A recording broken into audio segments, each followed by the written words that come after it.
Welcome students. आज हम लोग टॉपिक कुछ कवर करेंगे। शेयर मार्केट क्या है, बीएससी क्या है, एनएससी क्या है, इंडेक्स इसको बोलते हैं, mid cap large cap shares क्या होते हैं, और सेंसेक्स 50,000 पॉइंट तक गया है, निफ्टी 15,000 पॉइंट तक गया है। ये पॉइंट है क्या, ये कैलकुलेशन कैसे बनी है, और ये रोज हम लोग सुनते हैं कि बाबा ये शेयर ने मतलब सेंसेक्स ने इतना चेंज दिया, ये निफ्टी में इतना चेंज आया। ये चेंज आया कैसे, कुछ कैलकुलेशन बनी कैसे कुछ, चलो कंटिन्यू करते हैं। तो हमारे सामने ये हमने देखे शेयर मार्केट। शेयर मार्केट आपको सबको पता है कि ऐसी प्लेस है जहां पर सेलर और बायर का शेयर बिकवाली खरीदी और बिकवाली होती है। इस प्लेस को हम लोग बुलाते हैं शेयर मार्केट। अब इंडिया में जो सबसे बड़े जो शेयर मार्केट है यानी रिकॉग्नाइज्ड स्टॉक एक्सचेंज है वो है दो, एक है बीएससी, दूसरा है एनएससी।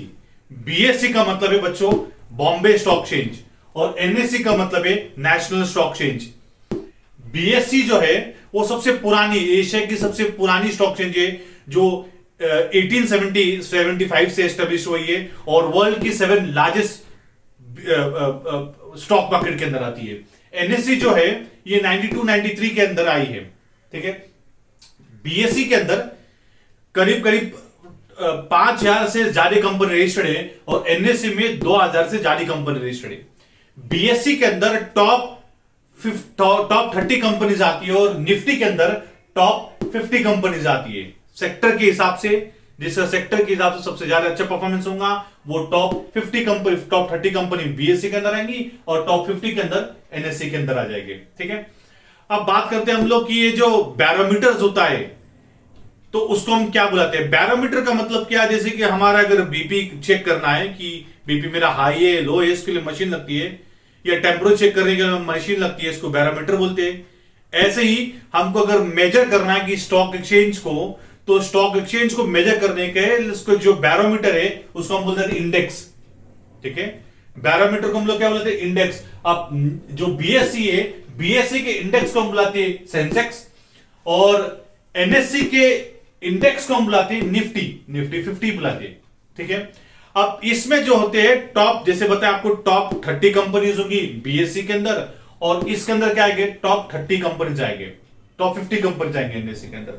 अब आपके मन में सवाल आएंगे, सर टॉप 30 कंपनी क्यों, ज्यादा कंपनी? अभी तो आपने बताया कि 5,000 से ज्यादा कंपनी रजिस्टर्ड है बीएससी में और एनएससी में तो 2,000 से ज्यादा कंपनी है।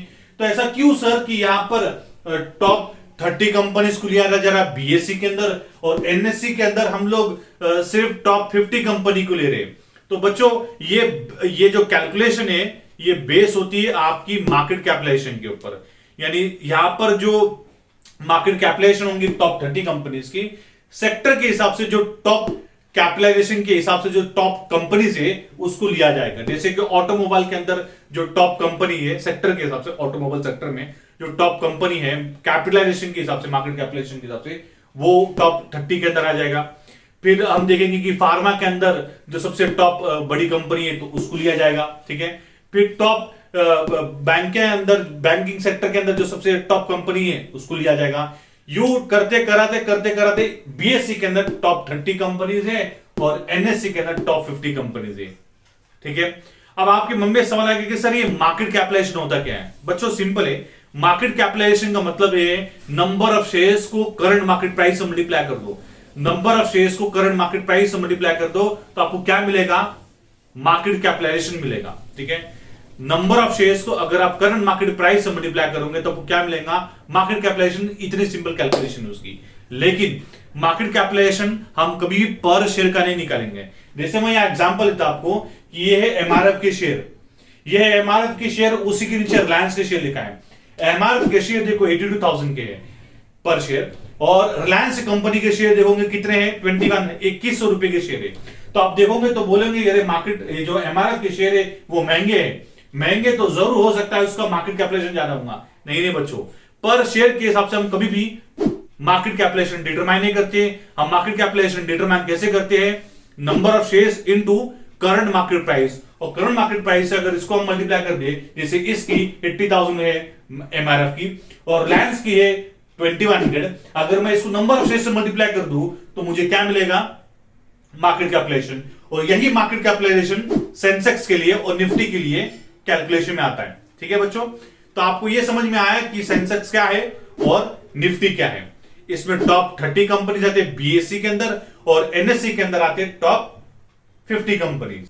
तो स्टूडेंट्स अब डिस्कशन करते हैं हम लोग कि मार्केट कैपिटलाइजेशन के हिसाब से टाइप क्या है उसके और कौन कौन से कंपनी मार्केट कैपिटलाइजेशन के में आती है। तो मार्केट कैपिटलाइजेशन में 3 पार्ट होते हैं, एक होता है लार्ज कैप, एक होता है मिड कैप, एक होता है स्मॉल कैप। ठीक है, लार्ज कैप जो है जिसको हम बड़ी फिश बोलते हैं, जिसको ब्लू चिप कंपनी बोलते हैं, जिसका मार्केट कैपिटलाइजेशन जो है 20,000 करोड़ के ऊपर है, वो आएगी लार्ज कैप के अंदर। मिड कैप किसको बुलाएंगे? मिड कैप, कैप मतलब कैपिटलाइजेशन, मिड कैप के अंदर वही आएगी जिसका मार्केट कैपिटलाइजेशन 20,000 करोड़ के नीचे है और 5,000 करोड़ से ज्यादा है। स्मॉल कैप किसको बुलाएंगे? स्मॉल कैप जिसमें 5,000 करोड़ से कम की कैपिटलाइजेशन है, वो सारे के सारे कंपनीज के अंदर आ जाएंगे। क्योंकि स्मॉल कैप है तो उसकी शेयर्स की वैल्यू भी कम होती है। मिड कैप में थोड़ी शेयर्स की कीमत कंपैरेटिवली लो कैप से तो जरा ज्यादा होती है और लार्ज कैप की तो कंपनी की तो वैल्यू थोड़ी सी पर शेयर की कीमत जरा ज्यादा होती है। अगर कंपैरेटिवली देखा जाए तो ये थोड़े से सेफ इन्वेस्टमेंट बोली जाती है कि अगर आप लार्ज कैप में इन्वेस्टमेंट करते हो तो आपको लगता है कि हाँ मेरा पैसा बचने की ज्यादा चांस है। लेकिन मिड कैप देखा जाए तो ये मिड कैप जो है जरा रिस्की है। ठीक है, ये रिस्की है लेकिन स्मॉल कैप से तो जरा कम रिस्की है और ये जो लो कैप है, स्मॉल कैप है, ये तो जरा ज्यादा रिस्की है। ठीक है, तो ये रिस्की है, आप जब पैसा लगाओगे तो ये बात का आपको अंदाजा होना चाहिए कि अरे लो कैप कंपनी है तो इसमें रिस्क ज्यादा है मेरा।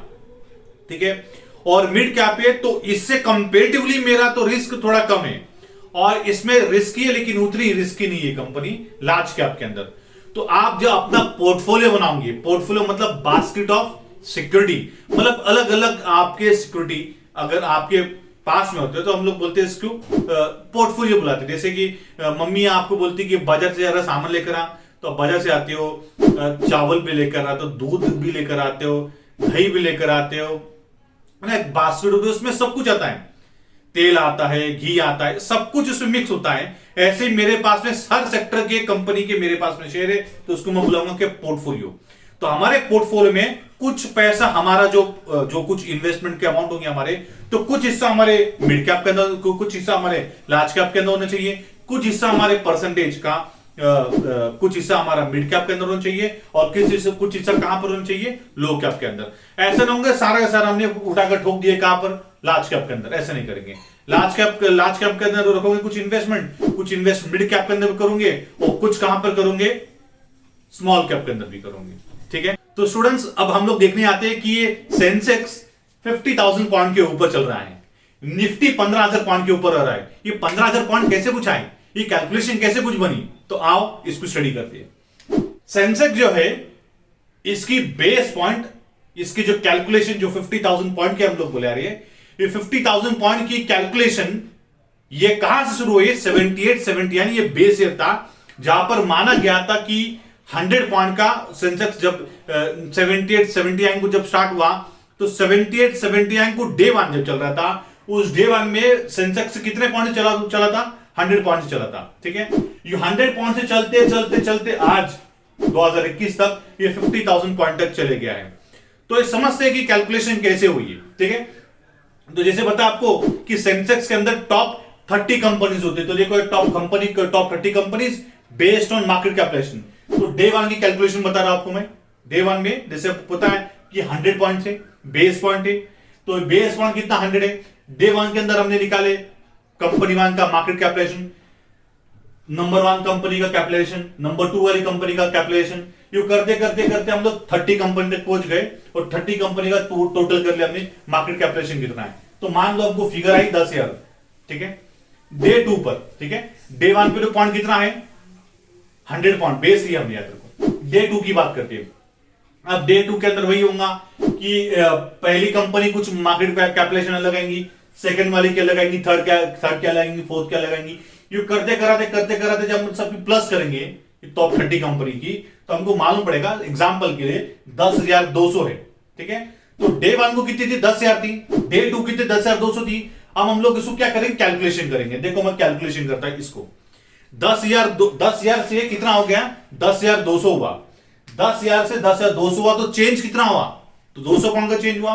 तो ये मैं क्या करता हूं, ये 200 पॉइंट को मैं डिवाइड करता हूं। डिवाइड किससे करता हूं, बेस पॉइंट कितना लिए थे 10,000, तो 10,000 से डिवाइड करता हूं, बेस है हमारा डे 1 है, तो 10,000 से डिवाइड करता हूं, 200 का चेंज हुआ है, पॉजिटिव चेंज हुआ है, 10,000 से डिवाइड करता हूं। अगर मुझे इसको परसेंटेज में कैलकुलेट करना है तो 100 से मल्टीप्लाई करता हूं, तो आप देखोगे मेरे आंसर कितने आ रही है, 2% आ रही है। तो डे 2 को मेरा जो मार्केट होगा वो होगा 102, यानी डे 1 को 100 था, डे 2 कितना हुआ 102। 102 कैसा हुआ, ये जो 2% चेंज हुआ ये आ गया 102 बन गया। यू डे 3 के लिए कुछ बदला होगा, डे 4 के लिए होगा, डे 5 के लिए होगा, यू करते कराते आज सेंसेक्स 50,000 पॉइंट तक आया है। और सेम कैलकुलेशन निफ्टी की होंगी। निफ्टी में इतना फर्क है कि निफ्टी में जो बेस पॉइंट लिया गया था वो 1000 पॉइंट का था, और सेंसेक्स में जो पॉइंट लिया गया था वो 100 पॉइंट का लिया गया था। ठीक है, तो कैसा लगा आपको वीडियो? आगे हम लोग कुछ लेक्चर्स और बनाने वाले हैं, जैसे कि डीमैट क्या है, जैसे कि डीमैट और ट्रेडिंग में क्या फर्क है, आपको लाइव ट्रेडिंग में सिखाऊंगा कि कैसे ऑर्डर लगाते हैं। ठीक है, तो तब तक बनिए रहिए, सीखते रहिए और जीतते रहिए।